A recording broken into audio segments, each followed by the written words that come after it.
Hey guys what's up. तो आज हम लोग बात करेंगे कोराइनी बैक्टीरियम डिप्थीरी की। ठीक है ना। तो ये आपके एग्जाम का एक बहुत ही इंपॉर्टेंट सवाल है। तो बेसिकली क्या होता है, सबसे पहली बात ये क्या होता है। It's a bacilli. और कैसा बैसिलाई है, ग्राम पॉजिटिव बैसिलाई है। ठीक है ना। तो इसकी स्टार्टिंग में मॉर्फोलॉजी से भाई इसे ही बात करना शुरू करेंगे। तो it is a gram positive non motile rod shape bacteria. अब रॉड शेप बैक्टीरिया है तो ये बैसिलाई है मतलब। ठीक है ना। It is aerobic and facultative anaerobic. ये एरोबिक है या फैकल्टेटिव एनारोबिक है। ठीक है। ये कैटलिस्ट पॉजिटिव ऑर्गेनिज्म है। ठीक है ना। ये कैटलिस्ट पॉजिटिव ऑर्गेनिज्म है। ठीक। सेल वॉल है के पास क्या होता है, long chain mycolic acid which is weekly acid fast. ये क्या होता है, इसमें लॉन्ग चेन माइकोलिक एसिड होते हैं। क्या होते हैं, long chain mycolic acid. Mycolic acid is present in the wall of bacteria. तो इसीलिए ये क्या होता है, वीकली ये एसिड फास्ट होता है। वीकली क्या होता है, एसिड फास्ट होता है। ठीक है ना। तो after binary fission they arrange in V और एक्स। वी एक्स या वाई जो भी कह सकते हो। बाइनरी फिशन के बाद ये वी या एक्स के फॉर्म में अरेंज हो जाते हैं। और चाइनीज लेटर और क्लब शेप्ड अपीयरेंस, इसको क्या कहते हैं अपन, चाइनीज लेटर या क्लब शेप्ड अपीयरेंस कहते हैं। तो ये आप लोग डायग्राम में नोटिस कर पा रहे होंगे कि व्हाट इज दिस। ठीक है, कि ये कैसा अपीयरेंस है। तो इसको ही क्या कहते हैं, इसको कहते हैं क्यूनीफॉर्म अरेंजमेंट भी इसको कहते हैं। क्या कहते हैं इसको, क्यूनी फॉर्म अरेंजमेंट भी इसको कहते हैं। ठीक है ना, इसी अरेंजमेंट को। ठीक है। तो ये आप लोग अपने डायग्राम में अप्रिशिएट कर पाओगे कि वी के या एक्स के फॉर्म में चाइनीज लेटर टाइप पैटर्न में अरेंज हो गए। ठीक है ना। तो Corynebacterium diphtheriae which is produce toxin refer to a diphtheria toxin. इसके टॉक्सिन को डिप्थेरी टॉक्सिन कहते हैं। और डोंट प्रोड्यूस, तो जो जो इस टॉक्सिन को प्रोड्यूस करते हैं उसको डिप्थेरी टॉक्सिन कहते हैं, कॉर्निबैक्टीरियम डिप्थेरी को। जो नहीं प्रोड्यूस करते हैं उसको डिप्थेरॉइड्स कहते हैं। ठीक है। तो बेसिकली इसके टॉक्सिन की मैं अगर बात करूँ, इसके टॉक्सिन के दो सब यूनिट्स होते हैं। एक ए सब यूनिट्स होता है और एक बी सब यूनिट होता है। जो ए सब यूनिट होता है वो क्या करता है कि वो राइबोसाइलेशन करवाता है। किसका राइबोसाइलेशन करवाएगा, किसका राइबोसाइलेशन कराएगा, इलॉन्गेशन फैक्टर 2 का राइबोसाइलेशन कराएगा। इलॉन्गेशन फैक्टर 2 का जब राइबोसाइलेशन होगा, ये प्रोटीन सिंथेसिस के को इनिबिट कराएगा। ठीक है ना। इट इनिबिट्स प्रोटीन सिंथेसिस और due to which cell death occurs. ठीक है ना। तो ये ए वाले की बात हो गई। और जो ये बी होता है ये हेल्प्स इन बाइंडिंग करता है। ठीक है ना। ये बाइंडिंग में हेल्प करता है और बाइंडिंग होने के कारण ये दिक्कत करा देता है। ठीक है ना। इसकी मैं आगे बात करूंगा। ठीक है ना। डोट produce toxin is called diphtheroid. ठीक। तो first describe by Klebs in 1863। ये तो हिस्ट्री की बात हो गई थोड़ी सी। क्लेप्स ने डिस्क्राइब किया था इसको 1863 में। और it was first cultivated by Loeffler's. तो इसको लॉफलर्स सीरम स्लोप में भी करते हैं और आगे आप लोग पढ़ोगे टेल्यूरियम अगार में भी यूज़ करते हैं और हेल्स मीडिया में भी यूज़ करते हैं, या मैक्लियोइड्स में या टीनाडेल मीडिया में भी इसको यूज़ कर सकते हैं। ठीक है ना। तो ये एक चीज़ इसके बारे में बात हो गई। तो अब मैं इसके वायलेंस फैक्टर्स की मैं बात करूँ, इसके वायलेंस फैक्टर्स कौन कौन से होंगे। तो दीज ऑर्गेनिजम्स हैज पिलाई।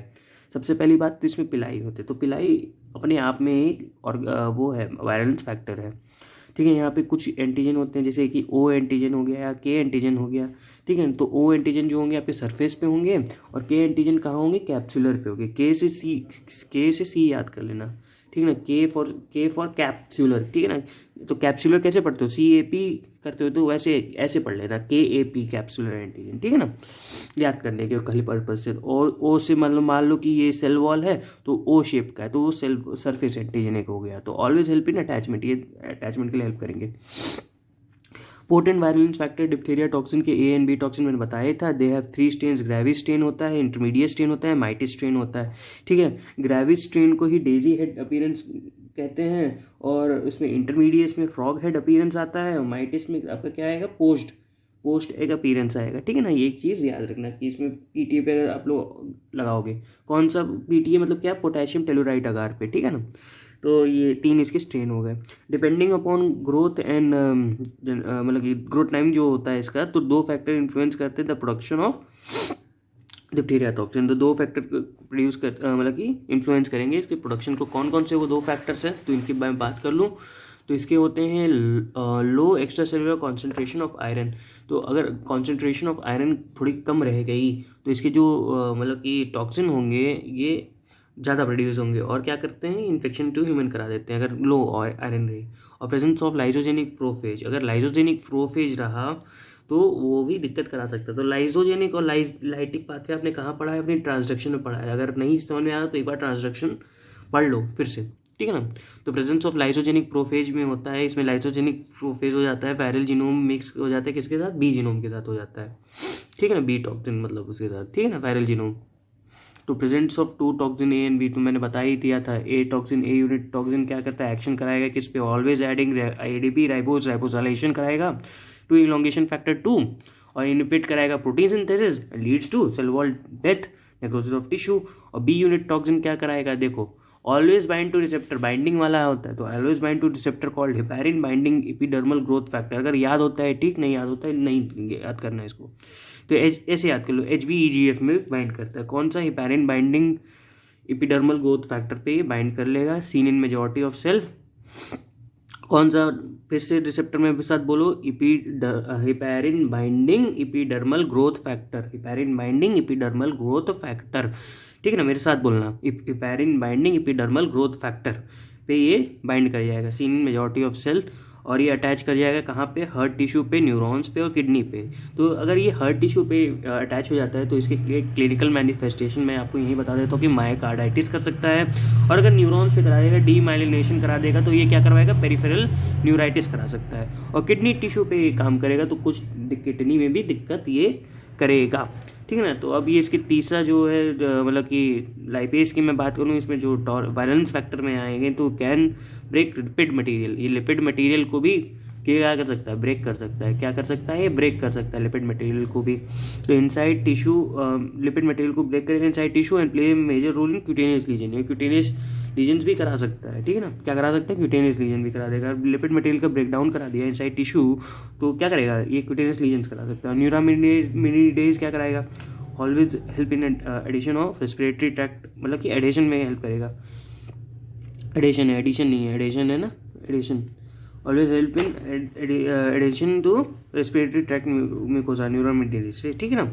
और एपिडेमियोलॉजी इसकी याद कर लो कि एपिडेमियोलॉजी क्या होगा इसका, ठीक है ना। एपिडेमियोलॉजी क्या होगा? Organisms have been seen in oropharyngeal seen, वहाँ पे क्या करता है कि स्यूडो मेम्ब्रेन लाइक स्ट्रक्चर कर देता है, greyish pseudo membrane like structure यहाँ पे फॉर्म कर देगा।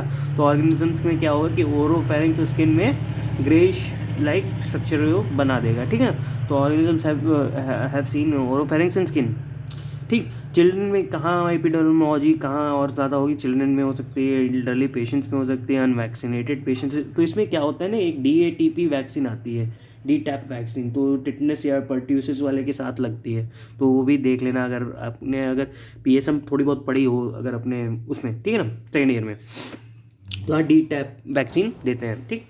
तो चिल्ड्रन में होता है, एल्डरली पेशेंट्स में हो सकता है, अनवैक्सीनेटेड में हो सकता है, ये हाईली ससेप्टेबल होता है, ठीक है, ससेप्टिबिलिटी ज़्यादा होती है। तो एक ससेप्टेबल टेस्ट भी होता है यहाँ पे, एक शिक टेस्ट होता है, ठीक है ना। अगर वो शिक टेस्ट पॉजिटिव आ गया तो वहाँ पे ससेप्टेबिलिटी टू डिप्थीरिया हो जाएगा, और नेगेटिव आता है तो ससेप्टेबिलिटी नहीं होती है। अगर जब ससेप्टेबिलिटी आ गया तो हमें इम्यूनाइजेशन की ज़रूरत है, अगर ससेप्टेबिलिटी नहीं आया तो हमें इम्यूनाइजेशन की कोई मतलब कि इतनी ज़रूरत नहीं, ऑलरेडी इम्यूनाइज हो चुका है वो, ठीक है ना। तो इसके मैं ट्रांसमिशन की मैं बात करूँ, इसके ट्रांसमिशन कैसे होगा? रेस्पिरेटरी रूट से बेसिकली हो सकता है, रेस्पिरेटरी रूट से, फॉर्माइट से या कैरियर से, ठीक है, पीपल हैविंग इन्फेक्शन से जो भी ये ट्रांसमिट हो जाएगा, ठीक है ना। तो ये बेसिक सी चीज़ आपकी ये रही। अब इसके पैथोजेनेसिस की मैं बात करूँ कि इसका पैथोजेनेसिस क्या होता है, बेसिक इसका पैथोजेनेसिस क्या होता है।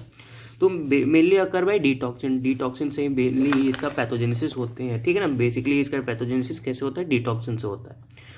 Dissemination into blood stream leads to systemic condition, अगर इसमें ये चला गया ब्लड स्ट्रीम में तो सिस्टमिक कंडीशंस कुछ कर देगा। क्या क्या सिस्टमिक कंडीशंस कर सकता है? डिटॉक्सिन क्या करता है? इनहिबिट प्रोटीन सिंथेसिस करेगा, सेल डेथ लीड करेगा, ठीक है। Ultimately leads to pseudo membrane, अगर सेल डेथ लीड किया तो मैंने बताया ही था कि सूडो मेम्ब्रेन फॉर्मेशन कर देता है इन द ओरोफेरिंक्स, ठीक है ना। ओरोफेरिंक्स में सूडो मेम्ब्रेन फॉर्मेशन कर देगा, टॉन्सिलर मतलब कि जो कि फेशियल टॉन्सिलर में दिक्कत कर देगा, और लेरेंजियल थोड़ा सा लेरेंजियल में भी दिक्कत आ जाएगी उसमें, ठीक है ना, लेरेंजियल एरिया में भी। Ultimately lead to pseudo membrane affects heart tissue, motor neurons in kidney, बता ही चुका हूँ। Whenever the organism is transmitted on to skin leads to punched out ulcer, वहाँ पे अगर ये देखो, अगर कोई ये ऑर्गेनिज्म अगर स्किन पे चला गया, अगर ये स्किन पे चला गया तो यहाँ पे एक पंच्ड आउट लीजन्स हो जाएगा, ठीक है ना, ऐसे वाला, ठीक है। पंच्ड आउट लीजन्स कैसे? पंच्ड आउट लीजन्स लाइक ठीक है। पंच्ड आउट लीजन्स आप पढ़े होंगे अपने, अगर लीजन्स या अल्सर जो होंगे पंच्ड आउट हो जाएंगे इसके, पंच ठीक है ऐसे फॉर्म में, ऐसे वाले फॉर्म में, ठीक है ना। उसको याद कर लेना कि कैसे पंच्ड आउट अल्सर्स दिखते हैं, अपनी सर्जरी क्लास में रिलेट करना वहाँ पे, ठीक है ना। तो whenever the organism is transmitted on to skin leads to punched out ulcer prolonged and non healing. ये क्या होते हैं, प्रोलॉन्ग्ड होते हैं और नॉन हीलिंग होते हैं बेसिकली, ठीक है ना। तो इसकी पैथोजेनेसिस की मैं बात करूँ, ठीक है, इसके पैथोजेनेसिस की मैं बात करूँ, ठीक है, आगे पैथोजेनेसिस एंड क्लिनिकल मैनिफेस्टेशंस की मैं बात करूँ, तो ये क्या करता है, कोलोनाइजेशन। पहली बात तो ये कोलोनाइजेशन कराएगा। तो these organism colonies in tissue susceptible to host. तो ये कहाँ कॉलोनाइज करता है, जहाँ पे ये होस्ट के ससेप्टेबल हो, मतलब कि टिश्यू ससेप्टेबल टू इसके होस्ट के लिए, ठीक है ना। Can be colonize in nose, throat, nasopharyngeal area. तो ये बेसिकली रेस्पिरेटरी रूट से ट्रांसफर करेगा। तो कहाँ बेसिकली हो सकता है, ठीक है ना। तो नोज में हो सकता है, थ्रोट में हो सकता है, नासोफेरेंजियल एरिया में हो सकता है। K antigen always present prevent phagocytotic activity. K antigen कहाँ पे, मैंने बताया ही था आपको, एक ओ एंटीजन होता है, के एंटीजन। ओ एंटीजन आपके सरफेस पे होता है, के एंटीजन कहाँ पे होता है, कैप्सूल पे होता है, याद रखना इस चीज़ को। सरफेस एंटीजन कौन सा, ओ, के एंटीजन कैप्सूलर, और कैप्सूलर एंटीजन क्या करेगा, फैगोसाइटोटिक एक्टिविटी को इनहिबिट करेगा, ठीक है ना। अब इसकी ग्रोथ की मैं बात करूँ, ग्रोथ कैसे होगा, कोलोनाइजेशन तो हो गया भैया, ग्रोथ कैसे होगा, पैथोजेंस मतलब थोड़े से डिटेल में ये है। तो ग्रोथ कैसे होगा, the growth and superficial layer of mucous membrane and epithelial surface occur mainly because of. तो अगर इसका ग्रोथ कैसे होगा, म्यूकस मेम्ब्रेन पे, एपिथेलियल सरफेस पे, किसके कारण होगा, पिलाई होगा, के एंटीजन होगा, ए एंटीजन होगा। तो यहाँ पे क्या होता है, लो आयरन कंसंट्रेशन, मैंने आपको बताया था। लो आयरन कंसंट्रेशन में क्या होगा, low iron concentration surrounding these organisms, ये क्या करती हैं, लो आयरन कंसंट्रेशन जो होता है ये सराउंड करता है दीज ऑर्गेनिजम्स को, ठीक है ना। मैंने देख रहा हूँ in this area inhibiting phagocytosis. अगर यहाँ पे अगर लो आयरन कंसंट्रेशन हुई तो क्या होगा, सोचो एक बार क्या होगा कि सराउंडिंग, ये जो लो आयरन कंसंट्रेशन है surrounding this organisms, whenever they grow in this area by inhibiting phagocytosis they start to produce exotoxin। अगर जहाँ जिस भी एरिया में आपका आयरन का कंसंट्रेशन ज़्यादा होगा वहाँ पे ये ऑर्गेनिज्म ग्रो करना स्टार्ट हुए, और अगर वहाँ पे ये ऑर्गेनिज्म एक्यूमुलेट होकर ग्रो करना स्टार्ट हुए तो वहाँ पे क्या करेंगे, एक्सोटॉक्सिन का प्रोडक्शन करेंगे। तो एक्सोटॉक्सिन क्या करेगा, ये toxin release leads to cause of tissue necrosis. कैसे tissue necrosis, a and b subunit फिर से वही कौन सा था बताओ, हिपैरिन कौन सा, heparin binding growth epidermal growth factor EGF, ठीक है ना, EGF, ये याद रखना कि वहाँ पे जाके बाइंड कर देता था और क्या करता था, दिक्कत करा देता था। तो toxin release leads to cause tissue necrosis. Because of this damage can enter deeper and deeper into tissue causing severe damage. Tissue necrosis कराया, इसके कारण से डैमेज हुआ, और ये कहाँ इंटर करेगा, deeper and deeper into tissue, और वहाँ पे क्या करेगा, सीवियर डैमेज करा देगा, जो कि होता है पंच्ड आउट अल्सर्स के फॉर्म में, ठीक है ना। तो ये एक चीज़ ये हो गई, ठीक है ना।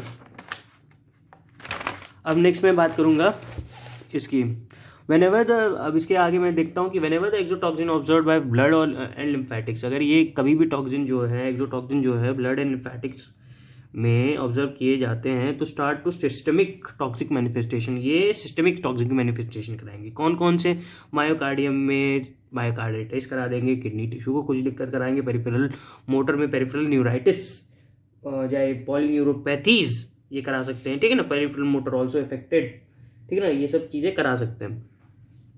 इसके क्लिनिकल मैनिफेस्टेशन क्या होंगे, अब जितना भी आपने अभी तक माइक्रोबायोलॉजी से थोड़ा सा पैथोजेनेसिस से समझा है तो वहीं यहाँ पे अप्लाई करना है आपको, ठीक है ना।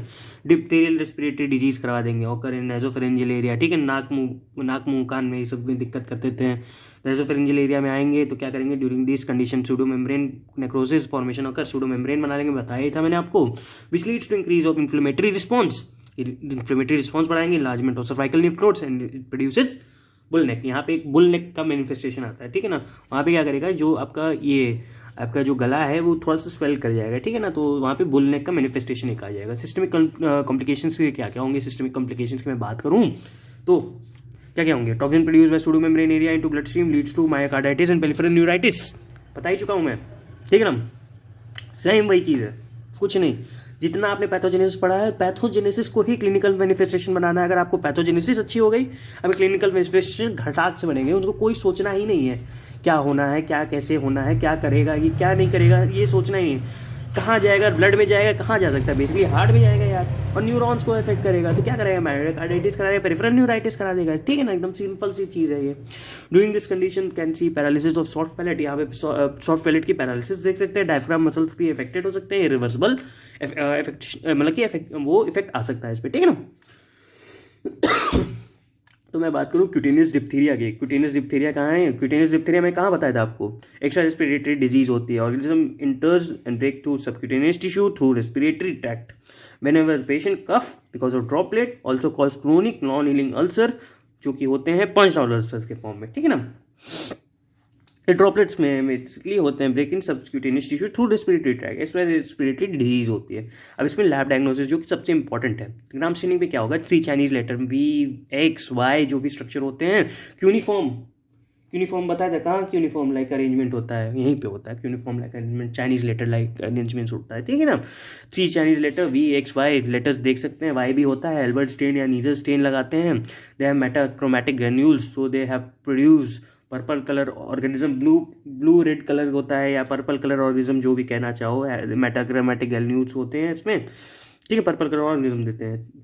टेंसिडाइल मीडियम देते हैं, organism grow black colour colonies, organism can change tellurite to tellurium, तो टेल्यूराइट ये मीडियम है, ठीक है ना, टेल्यूरियम,